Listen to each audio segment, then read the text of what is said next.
Hey everybody, welcome to another episode of Murphy's Law. Oh my goodness, today's whole video is way more than I thought it would be. And I'm excited to get into it, but first I want to introduce, hey Jenna, how's it going? Hey Eric, I'm good. How are you? I'm doing really well. Today's episode was kind of one of those give a mouse a cookie type deals. Yeah, like I sat down and I thought, okay, do you remember last episode we said we were going to go over the transcendental argument for the existence of God? Mm-hmm. I looked for a good representation of that, and I found a really good call that came into the Atheist Experience back when I hosted with Chrissy. Okay.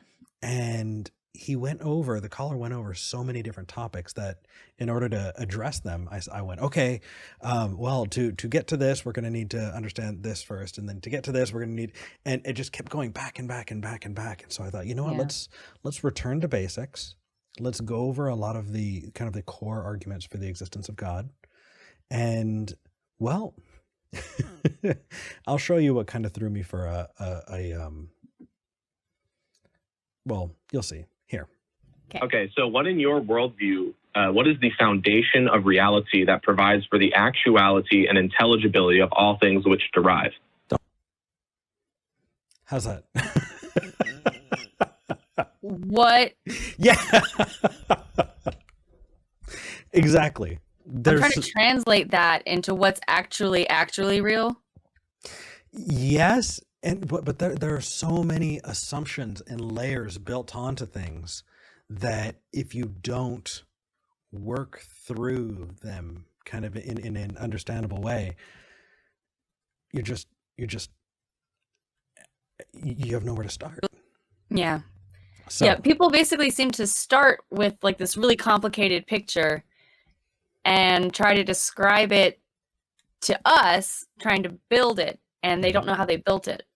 Yeah. And so actually during the call, I asked him if he could just, provide evidence for his beliefs. Could you just provide, you have this belief about God. Can you give evidence for it? And he responded in this way. Like asking me for a scientific experiment that concludes with God is a crackers in the pantry fallacy. That's not the way we go about proving worldviews in philosophy. The crackers in the pantry? The crackers in the pantry fallacy. That's a new one. Yeah. So it actually came from a philosopher. His name is Alvin Plantinga. We're going to get to Alvin Plantinga eventually. But the idea that, well, it kind of goes like this. The evidence, if you were to ask somebody, can you prove to me that there are crackers in your pantry? Go over to the pantry, open it up. Are there crackers there? Yes, no, there you go. Mm-hmm. The assertion is that providing evidence for the existence of a God is so different, is so monumentally a different category that it's a fallacy. And that's not true. I mean, sure, yeah, you're not going to go into your pantry and find Jesus just kind of sitting there. But that doesn't mean, yes, I had a lot of fun putting that together. I want to see it again. There's Buddy Christ. So yeah, the idea that you're going to just see Jesus there, that's fair. But you should expect evidence for claims made about the real world. And so saying that it's a fallacy, I disagree. And when he says that is a crackers in the pantry fallacy, I disagree that that's fallacious. And I'd like to know how, man, I want to talk to this guy now. Right? Because I want to know why he thinks that wouldn't, like, what's wrong with going to the pantry to find out if there's crackers? Well, it all goes back to what he views evidence to be. Okay. And the way he argues evidence is something that is very high concept. And so when I asked him about it, how do you know this to be true? How do you know that God exists, right? Can we get into that? He actually would give this response. Give me a justification. Because due to the impossibility of the contrary. The impossibility of the contrary. That's interesting. I'd like to know how you can prove that. Right? Well, we're going to go over that today. And I did grab another one. The Christian worldview is true due to the impossibility of the contrary. There we go. Due to the impossibility of the contrary. And so that statement has so much wrapped into it. We need to break it down. We need to break it down. Contrary. Yeah. Well, so let's start by talking about the ontological argument for the existence of God. That is the core here of So what else is there? well of what he's built what he's building on. So if we want to learn about the ontological argument, we should probably go back to the beginning. About 1,000 years ago, actually, almost 1,000. I think it was 1030s or something. Anselm was born. Here he is, Saint Anselm of Canterbury. He was so influential they made him a saint. Now, what does that mean? Well, he was because I'm finding out that saints are saints for strange reasons sometimes. Oh yeah. Well, I do know that a lot of it had to do with his contributions to philosophy and theology. I don't know if that was all of it, but as far as is relevant to the topic, yeah, Saint Anselm. He gave the ontological argument. So I want to give you Anselm's argument. Okay. And it's going to be a lot of text here, but we'll go through it piece by piece and see what we think. Okay. Okay. All right.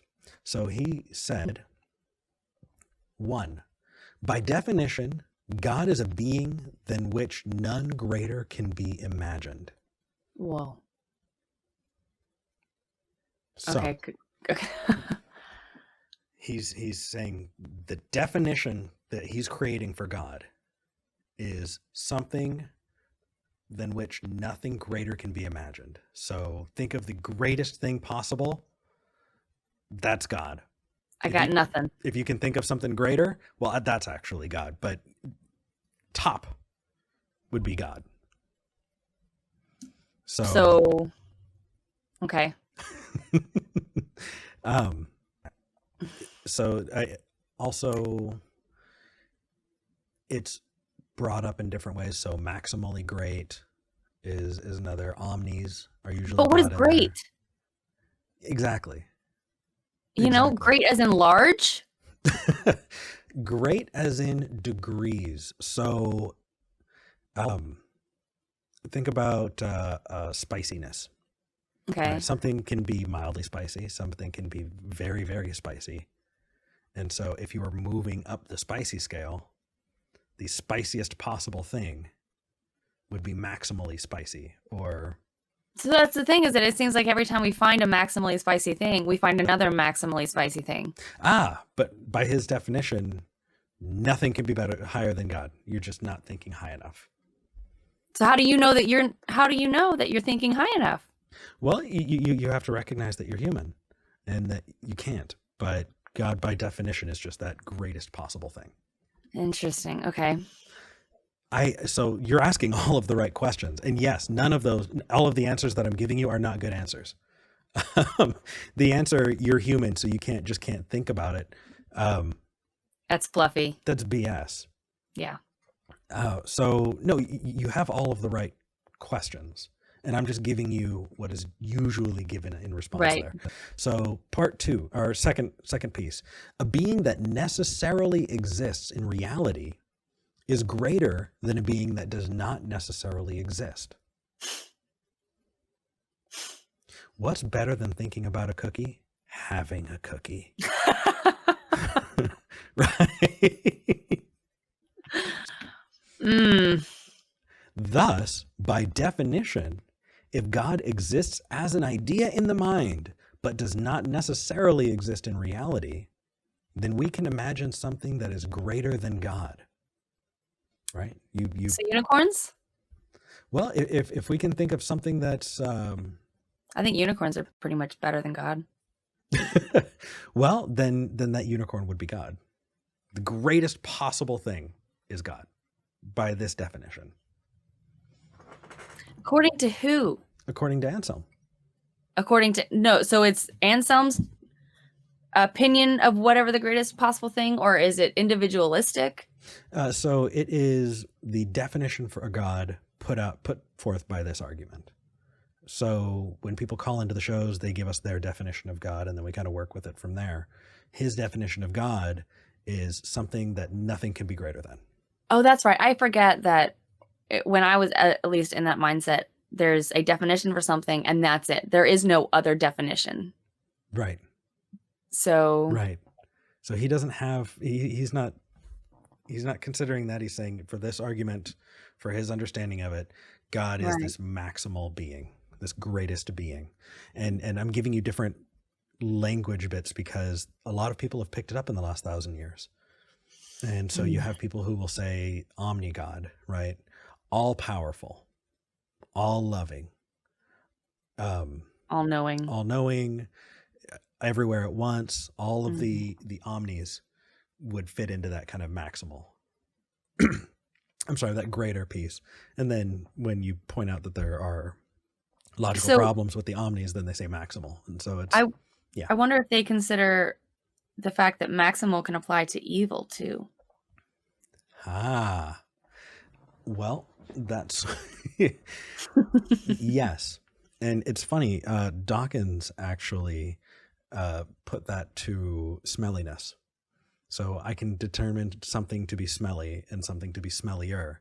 Therefore, there has to be something that is maximally smelly. But what are we talking about? A good smell or no, bad smell. So I would call that thing that is maximally smelly God. Same thing, except the greatness connotation is only positive characteristics as is being set out. So it's picky in a way that I don't think it's allowed to be. I don't think it should. There has to be a good reason for that kind of pickiness.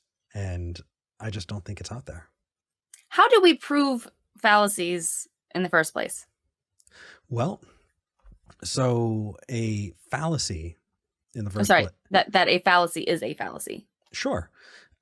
So we have all of these different structures for fallacies, and we look at the way we're thinking about a topic, and we see if the reasoning we're applying matches up to one of those structures that we've understood and identified as fallacious.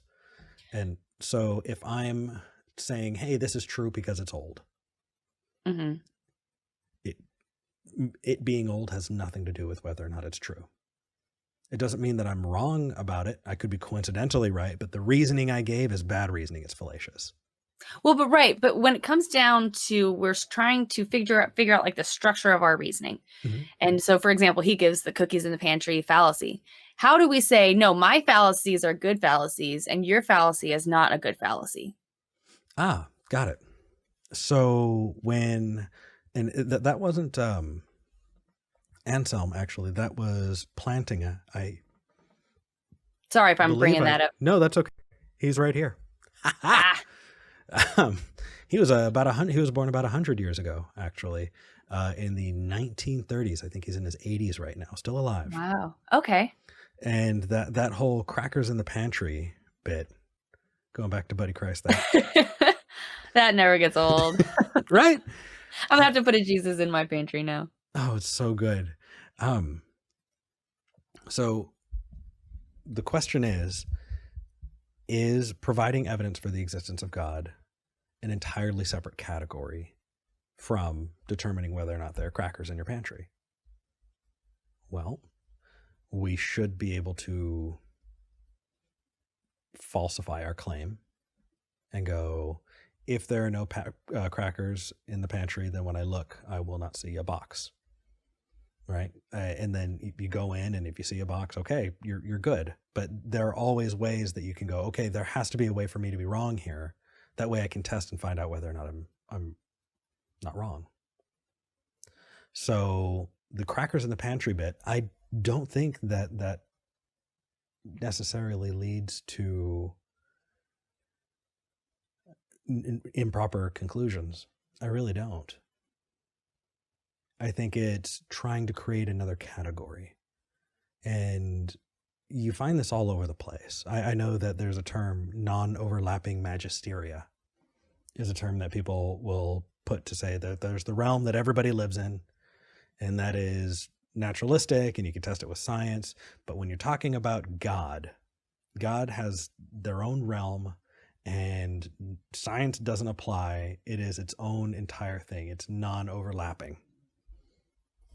And so I disagree that the crackers in the pantry bit is a thing. I'd love for people in the comments to pop down and tell me why. Explain the crackers in the pantry fallacy, because I looked and I didn't see anything good there or compelling. So is it that I don't understand how we can say that, like, how can we prove? Okay, so when I'm looking at fallacies and I'm reading them and trying to figure out how it works and why, at the end of the day, it makes sense. And that's how I know that it works.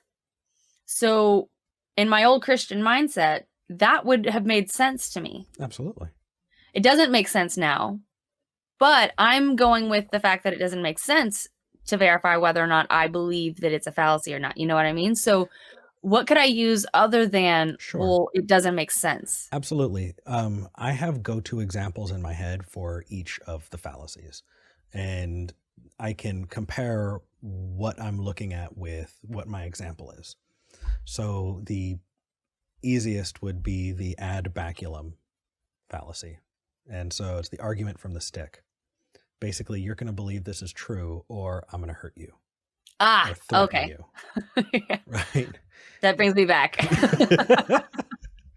I remember when you came into the ACA and you said, "Hey, Eric, the ad baculum," and I was like, "Yes, absolutely." I remember that. I remember that. So if I'm looking at something that I've determined to be true, and I'm going, okay, well, I accept it's true, or else I'm going to be injured or hurt, or I'm going to go to hell, or I'm going to be harmed. Yeah, whatever the case is, that does not have anything to do with whether or not the claim is true. It just doesn't get you there. Because we could show examples of using it and not getting to any kind of result like what we're expecting to get. Exactly. Or the ad populum argument. It's true if everybody believes it. Right, because we can say, for example, well, what if everybody thought the world was flat? Okay. Would that make the world flat? Right. Yeah. So each of these fallacious arguments, we're thinking of a way that we can apply it. And so the way that they try and bring up the crackers in the pantry fallacy is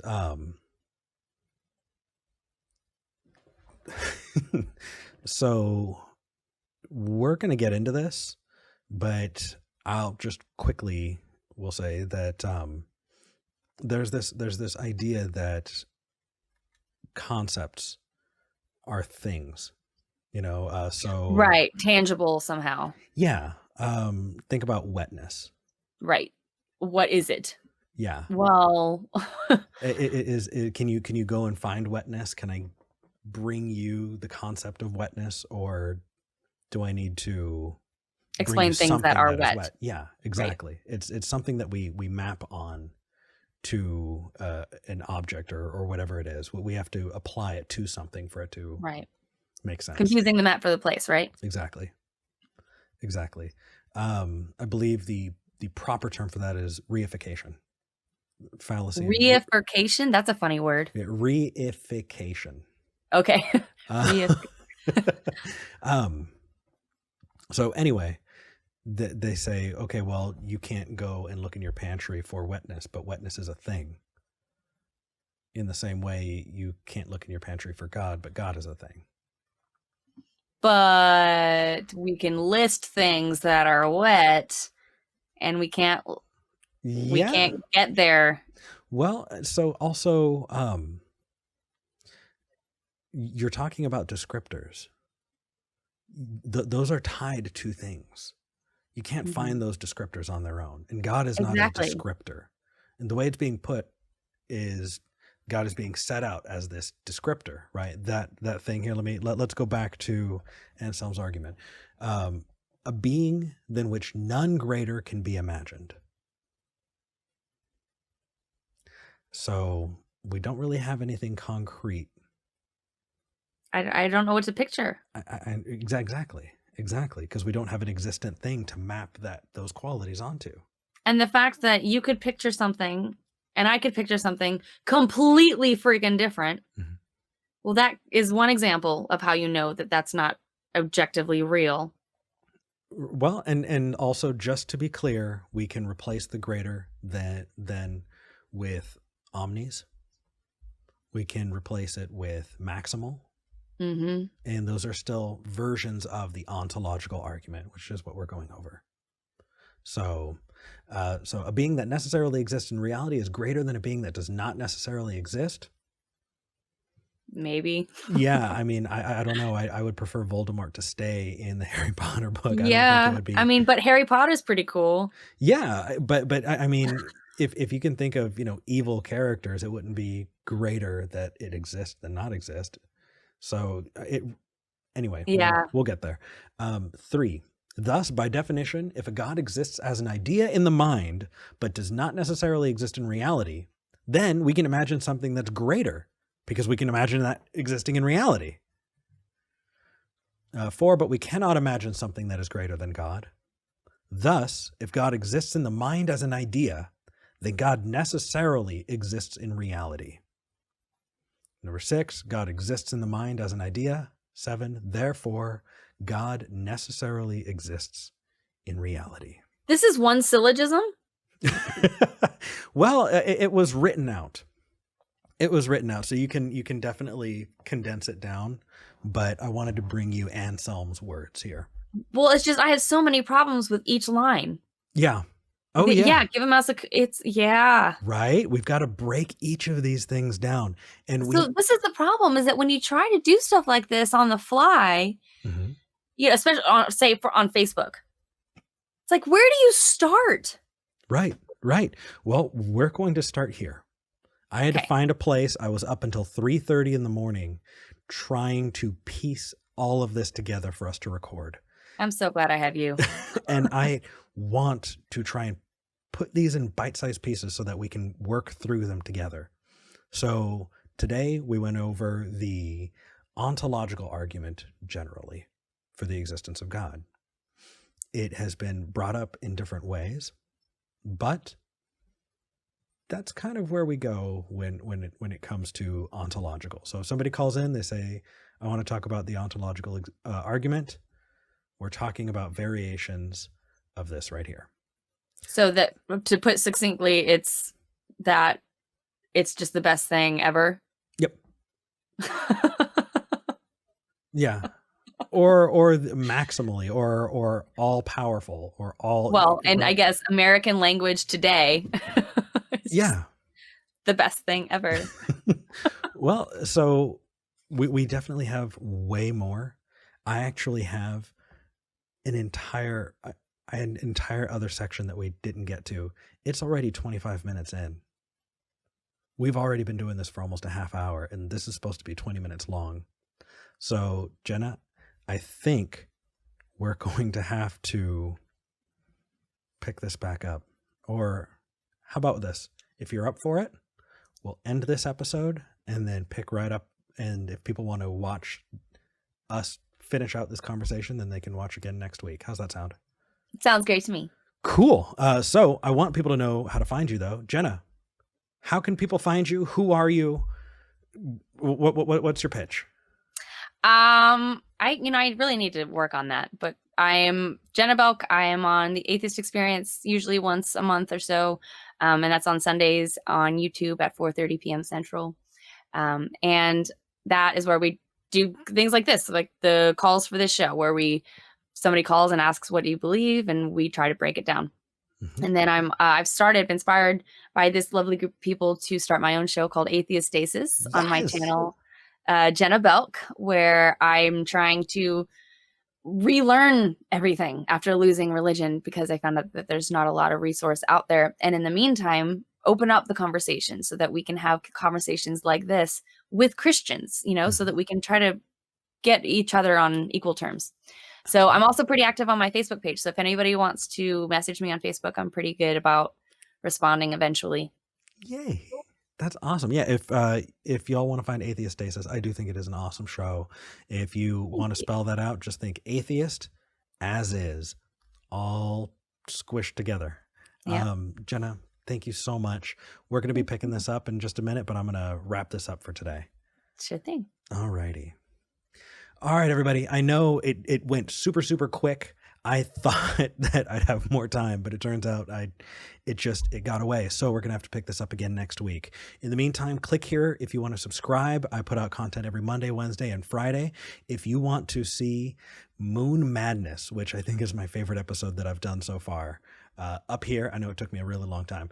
And if you want to see last week's episode with Jenna, click right here. See you next time.